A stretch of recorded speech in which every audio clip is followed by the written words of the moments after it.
All right, we're started. So yeah, that was so like I guess we have a bunch of rebirthing, restarting, refreshing, energies going on this morning. Well, and I was trying to remember the cards that I pulled over the weekend. I find it interesting that Yasmin has the same deck I do. I know, isn't that cool? So we've been texting, what we pulled, and it's been the same. Oh, that's We've awesome. been pulling the same cards. But what I pulled over the weekend, let me see if I can find it real quick. It was one I don't think I'd ever. Is that it? No. I can't. Oh, well. Anyway, the one I pulled this morning is the Temple of Black Obsidian, which is like, yeah, that couldn't be more appropriate. That's like the tower, right? That's pretty much like the tower. And the one that when I read the little description of it, and Life Restored was what I pulled over the weekend, and it's the scarab. But the Temple of the Black Obsidian one, I think I've read it time and time before, but when I read it this time, the thing that stood out to me most was it says, confront all aspects of your ego that you've previously denied. I never really thought of the ego as having aspects. Mm-hmm. And it really, it added a dimension to the ego that I never gave it credit for, at least for myself. Yeah, I think there's a lot of aspects that we don't give it credit for. Right. Yeah. And I think that's what keeps us limited. Well, we're so multidimensional and so multifaceted. Why would the ego be anything but? And why would it just be tied to the 3D? Right. Oh, it's not. Well, and I tell people that all the time. And I know that. Yeah. And I've heard that, but I've never allowed it to align with everything that I've been doing. And it's I've always thought it as the limiting factor, the ego, the ego itself, not just limiting the ego is the limiting factor. That is true. Yeah. Because I mean, there are, how I've discussed it with some people before has to do with like at the higher levels, like people think that just because it's not 3D, there's no ego. And I'm like, no, there's still plenty of ego. Or there wouldn't be separation. Right. And I said, as long as there's identity, the way I always put it is, as long as there's identity, there's ego, because the ego is what creates identity. Right. Which is the ascended masters. Right. Right. So it's like, so even like, Archangel Michael and, like that level of consciousness, which is really all of us too, right? Because this is all just different levels of our consciousness. I'm like, there's still ego there. And you can say thank you, but no thank you. Right. Because there is a perception of like, but the good, some of the really good parts of it to honor are that when we personify those aspects, because all of these sentiments, those are aspects of the ego, right? The collective ego. And when we say like Saint Germain, or we say this one or that one, or Isis, or, the Divine Mother, however we want to put the avatars, that kind of stuff. Which we all are. It's just a matter we're used to separating them out, which is ego, right? That's the identity thing. And the positive part of that, though, is the embodiment of specific energies that we can, isolate from the rest, right? So some situations that helps us like to pull in specific isolated energies from the ego to address something, to shift and learn and expand. Right. Which, what was that show? Sensei? Mm-hmm. Where when someone needed to, a certain type of energy, they could connect in with that incarnate person. That's what it reminds me of, except on a bigger level. Right. Yeah. So yeah, that's an interesting thing for us to recognize. Well, I feel it's like the flames, the rays, it's all, and that actually it is a higher reflection of the ego to do that. which right. is cool. I mean, that's where because that gives us this infinite playground of possibility. Right, which we've limited ourselves from. Mm-hmm. And if you, from my personal perspective, if I set the intention to, whether it's release the ego or,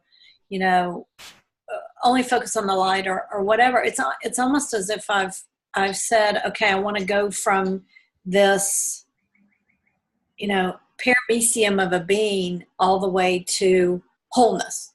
Mm-hmm. And it's like you, at some point in there, you have to acknowledge, not have to, that's the ego word. At some point you just recognize that, yes. Right. That, you don't go from being an infant to, being a gymnast on the balance beam. That there are some Well, steps. you can do it, but we've set it up in separation to do it that way. You sure could do it that way. There are, plenty of her showing everybody that you can with the kids that are coming in, right, and playing like. Well, but you have to build to that. You don't just put an infant on the balance beam. But we could. Right. We could. That's what we believed we've had to do. Right. That's part of right. Emboldened. So I've been limiting myself by setting the expectation and judging myself for not achieving that. Well, and so part of that is that acceptance of, like, when we can accept all those parts of us, because there's no time, right? So therefore there is no progress, there is no progression, there is no, like having to do anything in a certain like linear way. When we can fully accept that, that's when we finally do it, because we do have those beliefs that we have so integrated into us, right, at all these really deep levels, that these are the steps to do it, right? And so we let go of a lot of them, but then there's still some that they just stay. One of the things that came up for me that was interesting in my dreams this weekend was the recognition, the realization of, so we last week were working with the authentic freedom, right? Right. Yeah. And so what was interesting was, remember I had said I had those dreams where I woke up and I felt suffocated because I had to, like, I was at somebody else's beck and call and blah, blah, blah. So what happened was this weekend, I had several days where I had these dreams where it was like a different level of freedom, except there was still an attachment to obligation, right?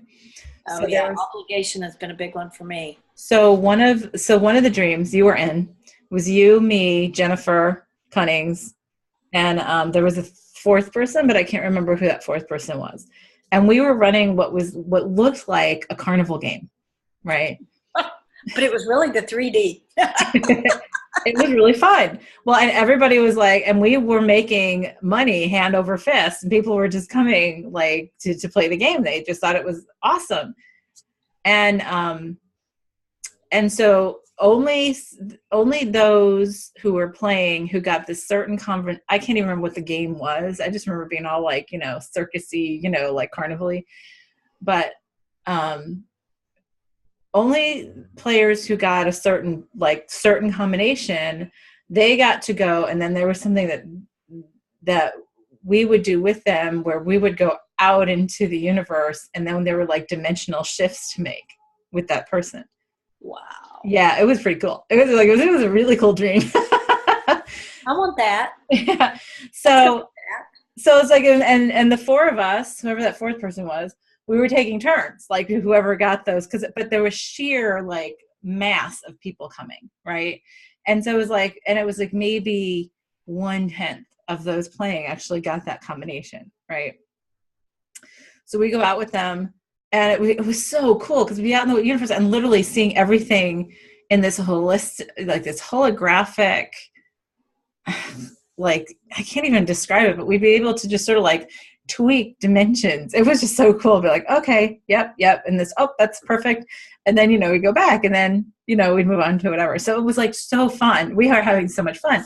The part about it that indicated some sort of still obligation was we had to pay a percentage of the proceeds to somebody else. Oh, wow. Yeah. So every once in a while we'd have to like sort of do that, deposit bag, but it was for whoever was off stage, so to speak. Right. Man behind the curtain. Yeah. So I thought, So I woke up and it was funny because it wasn't suffocating like before. Right. Right. But then it just gave me pause to think, so why do we still have to do that? Why is there still that factor? Right. So then I had last night another dream where I was driving my mother and my grandmother around, and they were both so cranky, and they were just like being such a pain in my butt in the dream. And I was like doing my best to appease them. And then I finally was like, hey, I've got to go do this stuff. And then it was sort of like a flash into what we would do in that game, like out doing these dimension, like whatever. Right. And then, so I'd go and do that. And then I'd have to come back and go tend to my mother and my grandmother again. Right. So I thought, okay, so I woke up again, same energy where it was like, okay, I still had a portion, like a good portion where I was free to do what I was called to do. And then there was a portion of me that was still like limited. So I was looking at that in meditation this morning, and what came to me was, we said, all right, I am authentic freedom. And what also is important to add in there is, and I allow everyone around me to have their own authentic freedom too. Right. Which that was something that came to me this weekend, is that, you're only as free as you surround yourself with. Yeah. Cause, and my animals were a big help with that this weekend, from the perspective of, I'm tired of trying to control things for them in the guise of making it easier for me. Right. Which when they rebel against that, or, don't appreciate that control, then it makes things harder for me. So,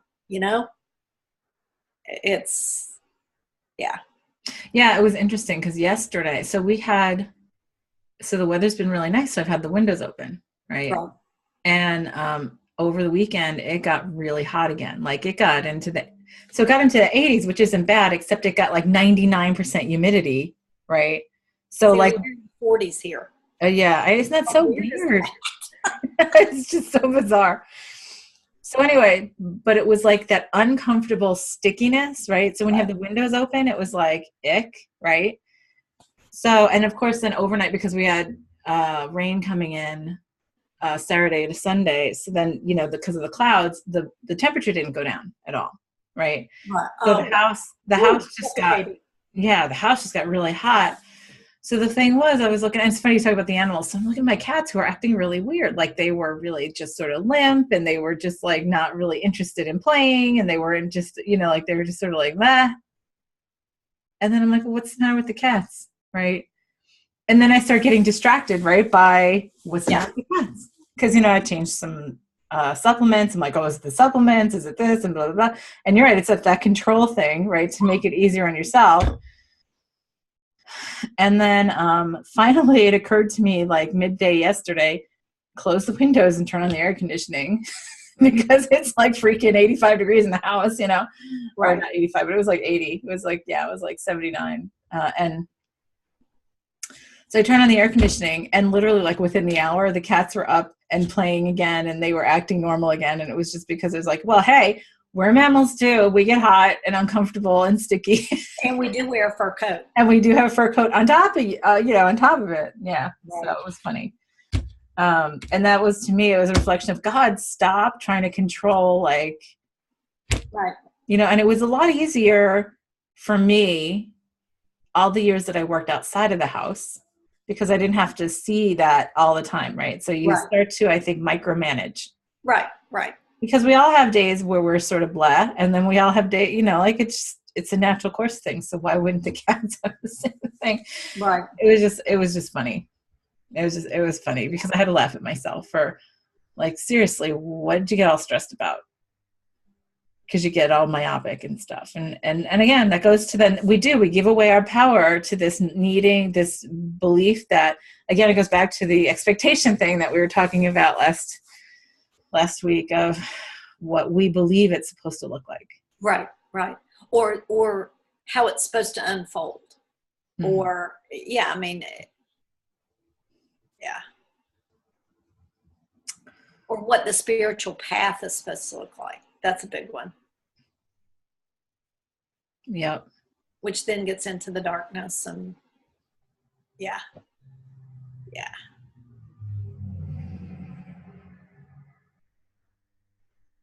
Yeah. That spirit, that darkness thing. We talked about that at my meetup last week. The shadow work, because so many people are still not understanding what shadow work really is. Well, and it's just like there are multi-levels of the light, there are multi-levels of the darkness. Well, and it's all part of the whole. So, and it's right, and it's all part of the whole, and it's not to. The goal is not to eliminate it, which I think a lot of people get confused about. It's to embrace it and love it as part of the whole, but then it does eliminate it by doing that. So that's the whole, like, it integrates it. It integrates it, right? Yeah. And it allows us to be the full prism of opalescence that we are. That's right. So yeah, that was my biggest thing over the weekend. It was the dreams were very telling. Well, I know I had a big one last night, and I vividly remember the feelings of it, but I have no idea of the details of it. But it was very, again, it was that whole rebirth thing and the remembering something. Yeah. And it feels amazing. Nice. Yeah. And just for anybody watching, we both had little resetting things that we had to do and get on here this morning, which is that's right. Little rebirthing stuff. I mean, I think that's a big theme. I think we get rebirthed like every day right now. It's just huge. Yeah, it's I don't know. It's almost, I can't put it into words because it's such a big thing. Yeah. And constant, continuous. Right. It's like we've gotten used to having continuous change and rebirthing and up leveling and however you want to call it. Well, and is it that, or I guess another way to look at it is it's just being more comfortable in your bigger picture, just allowing that incorporation and integration of what's already there. Mm-hmm. It feels good.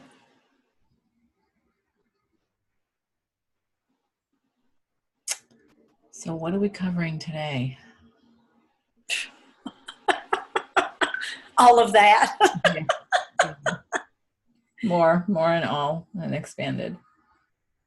That allowing others to have their own authentic freedom. I also added in last week, I am like, because we said, I am authentic freedom, right? We said I am authentic, right?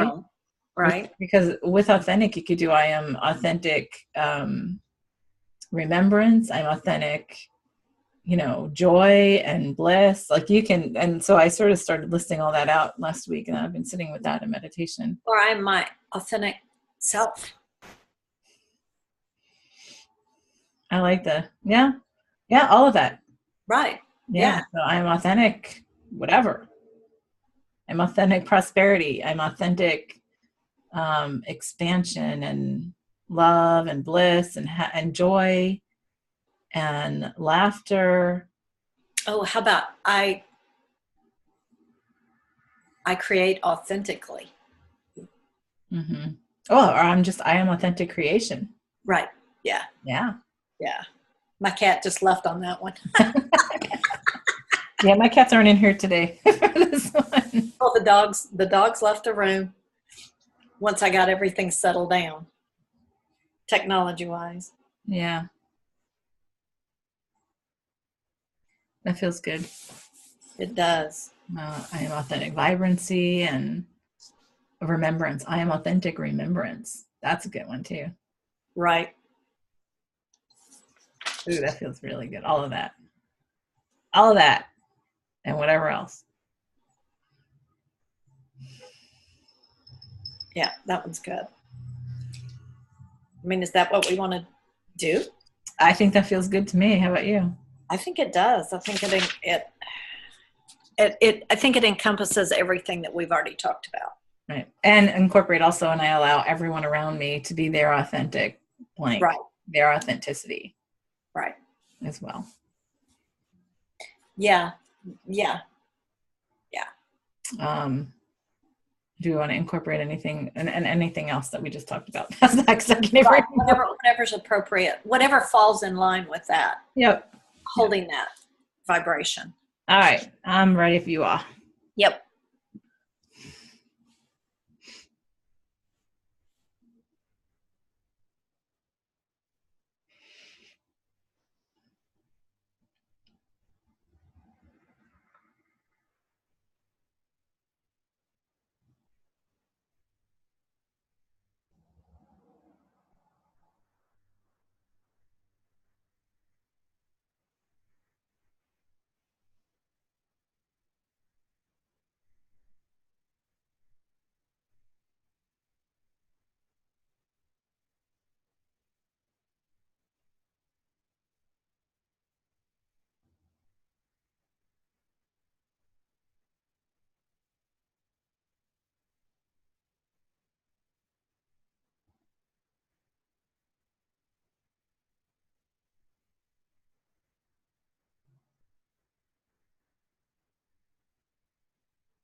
Yeah, I saw some stuff I can't even tell you about, like, because I can't remember what it was to explain. I did see, oh, this was cool. The crystalline consciousness of like the crystals all came in, which was really interesting because they were showing me how the ego thing that we have been talking about, how well technically we have an ego because we are, you know, in 3D because we create. Right. To attend to certain energies, right? And you know, we connect that with certain crystalline forms, certain colors, right? So like different color, but that's all been interrelated with how we've all agreed to evolve in this particular dimension. But then we all have rainbows within us. So it's all like the full spectrum. It's allowing ourselves to have that access, which I was like, yeah, of course, that makes a lot of sense. And even when we, like a lot of people talk about us, you know, moving into that more pure crystalline, you know, existence. Right.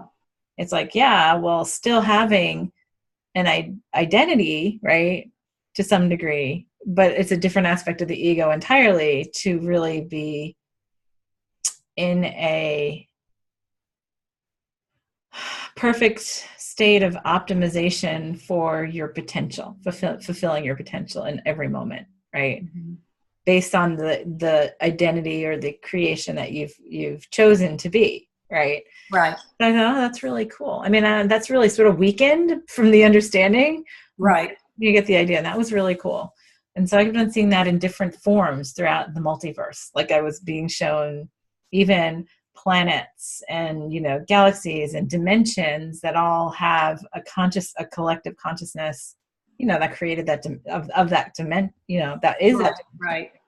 And that we're all interrelated and all part of that. And it's like what we've chosen to be a part of, it was just so cool. And I got so lost in seeing all of it, like, or remembering all of it, you know, I was like, or feeling it more than anything. And then I was just, I can't, I saw a whole bunch of other stuff and I can't remember the rest.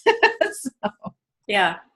I saw so much of the, remember I texted you about the fire and the water. Yep. And the balancing and the coming together into the wholeness and I saw that, and I saw, you know, the fury of the fire balanced by the soothing of the water, and it's almost like the complement created that synergy that was really powerful, but it very much it was like a conduit to more. Mm-hmm. And just seeing all of that and feeling it, like you said, it was more feeling it than watching it.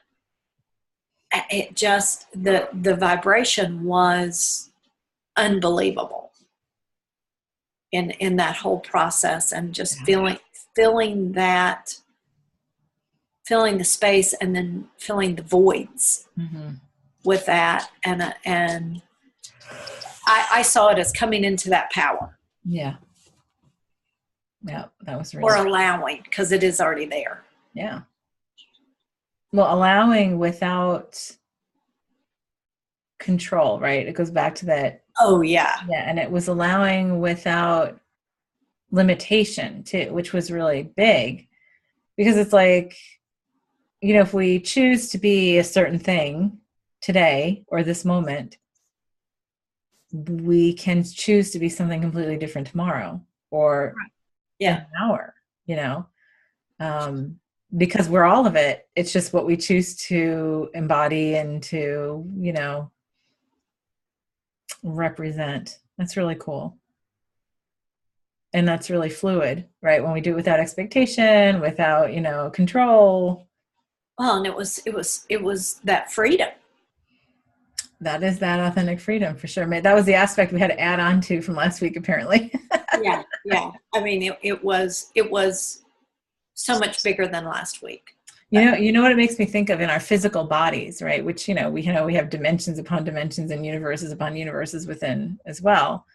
But, you know, even in the very physical aspect of our cells within our bodies, right? We have some cells in our bodies that are sort of like, okay, well, I'm needed here, so I'm going to go and be this kind of cell today. And okay, now I'm needed here and I'm going to be this kind of cell today. And it's like, that just continues the function of the whole thing, which was cool.